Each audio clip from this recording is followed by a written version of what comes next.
நாம் இன்றைக்கி பார்க்க போகிறது ரொம்ப ரொம்ப சிம்பிளான எக் பிரியாணி. அதுவும் பார்த்திங்கன்னா 1 பாட்டில் பண்ண போகிறோம். ப்ரெஷர் குக்கரில் தேவையான பொருட்கள் கொடுத்துருக்கேன், நீங்கள் பார்த்துக்கலாம்.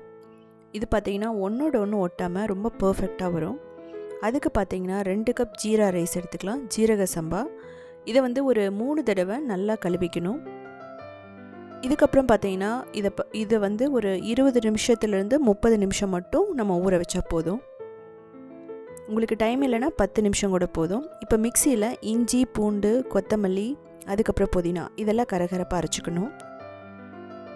இதுக்கப்புறம் 2 டேபிள் ஸ்பூன் எண்ணெய் ஊற்றிட்டு வேக வச்ச முட்டை, மஞ்சள் தூள், மிளகாய்த்தூள், கரம் மசாலா, உப்பு எல்லாம் போட்டுட்டு நல்லா வதக்கலாம்.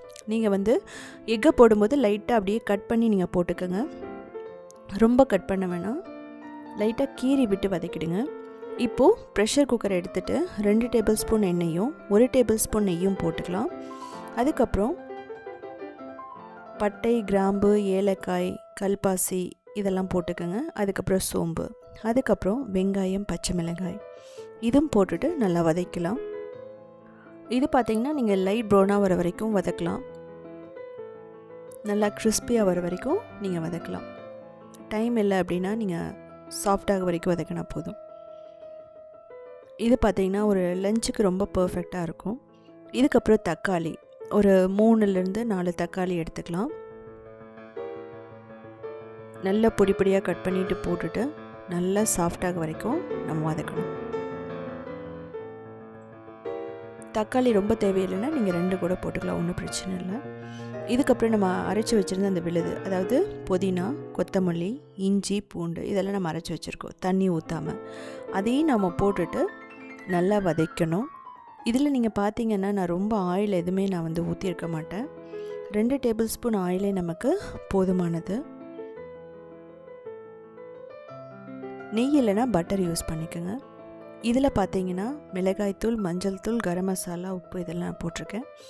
நான் முட்டைக்கும் போட்டு நான் என்ன பண்ணியிருக்கேன்னா வதக்கியிருக்கேன். நம்ம இந்த ரைஸ்க்கும் நம்ம போடணும். அதுக்கப்புறம் தயிர் 2 டேபிள் ஸ்பூன் போட்டுக்கலாம். இந்த தயிர் பார்த்திங்கன்னா நல்ல ஒரு ஃப்ளேவரை கொடுக்குன்னு சொல்லுவாங்க. நமக்கு ஊற வச்ச ஜீரா ரைஸ் அதையும் போட்டு நல்லா வதக்கலாம். இப்படி வதக்கும்போது என்னாகும் அப்படின்னா அந்த மசாலா எல்லாத்தையும் நல்லா எடுத்துக்கும் அந்த அரிசி. இப்போது நம்ம ரோஸ்ட் பண்ணி எக்கு, அதுக்கப்புறம் தேங்காய் பால். நீங்கள் 3 கப் தேங்காய் பால் ஊற்றலாம், இல்லைனா 2 கப் தேங்காய் பால் 1 கப் தண்ணி ஊற்றிக்கலாம். அதாவது 2 கப் ஜீரா ரைஸ்க்கு நம்ம 3 கப் ஊற்றணும் தண்ணி, இல்லை தேங்காய் பால். ஸோ நீங்கள் பிரித்து கூட நம்ம ஊற்றிக்கலாம். அதாவது 1:1.5 தான் இதனோட ரேஷியோ.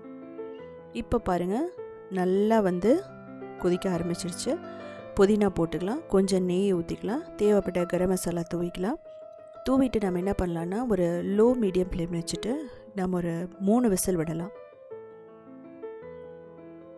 லோ ஃப்ளேமில் கூட நீங்கள் வச்சிடலாம். 3 விசில் விட்டிங்கன்னா ரொம்ப பர்ஃபெக்டாக வெந்துடும். அதுக்கப்புறம் இந்த ஸ்டீமெல்லாம் போனதுக்கப்புறம் எடுங்க. எக்ஸ்ட்ரா நம்ம புதினா தூவிக்கலாம். இது பார்த்திங்கன்னா ஒன்றோட ஒன்று ஒட்டாமல் அந்த ஜீரக சம்பா சாதமே பார்த்திங்கன்னா ரொம்ப அந்த மனம் நல்லாயிருக்கும்.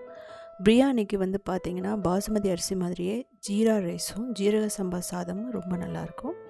இது பார்த்திங்கன்னா ரைத்தாவோடு எடுத்துக்கலாம், இல்லைன்னா கத்திரிக்காய் சட்னின்னு ஒன்று இருக்குது, அதோடையும் நீங்கள் எடுத்துக்கலாம்.